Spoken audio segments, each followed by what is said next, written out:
And how do you see the role of therapists trying to be a part of the grassroots effort to transform our relationship with Earth? Well, the first thing is that you were saying, oh, we've tried all these different things and they didn't work. Yeah, they didn't work because they were so depressing that people felt paralyzed. They felt totally helpless. And you know what happens when you feel helpless. You're in a corner, you say, I can't do anything. But I grew up in the 60s and the 70s when we really understood that an individual can make a difference. And we had a lot of moral things that we had to deal with. We had integration, we had the women's movement, we had the Vietnam War, and so on. Climate change and facing it is another kind of moral collision like that.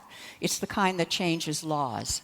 So it's really important, more than ever now, that everybody vote, that we encourage everybody to vote, and that if your clients come in with feelings of anxiety and despair around some of these issues, that maybe you help them take one of those Google strolls, as I was talking about. You can go to the UN site on climate change heroes.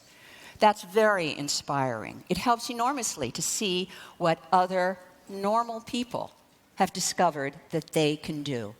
And that, you know, it's kind of like volunteering for the suicide crisis line, which I know you did and I did too. And you discover that this is something that absolutely ordinary, normal people can do. And yet it is life-changing. Absolutely. And, you know, it brings up, and I guess we'll close with this, so Rich, you can know we're watching the clock. He's so happy. You should see his smile. Recent studies have shown a huge difference between the process of empathy and compassion. And all therapists need to know this distinction. So empathy is defined in 7 ways, and we could spend the whole day talking about that. But just to use the term empathy to say when you feel another's feelings, even if you feel the feelings of the earth, which is in so much distress. Empathy, when we over-identify with the person or the entity that we're being empathic with, can lead us to burning out really, really quickly.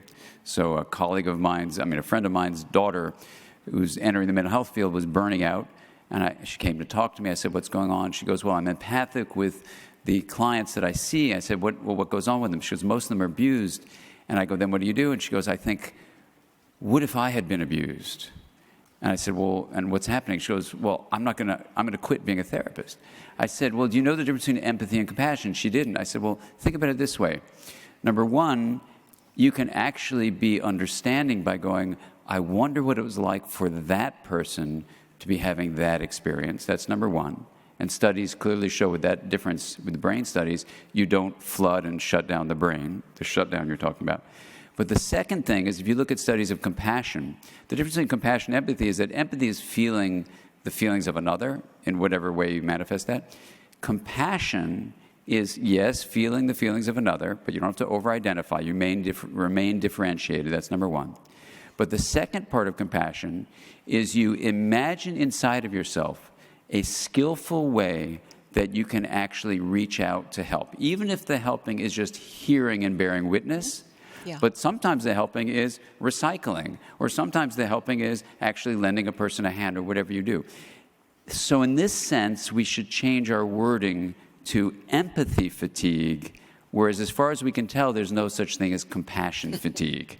When you're actually reaching to help, you feel this empowerment.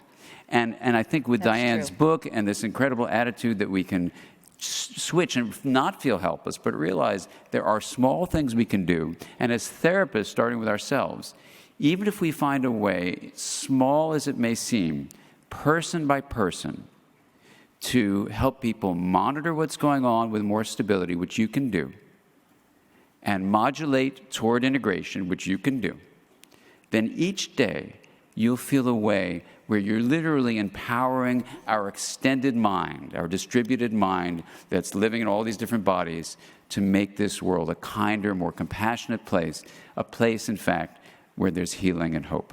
Yes. So thank you so much. Beautifully put.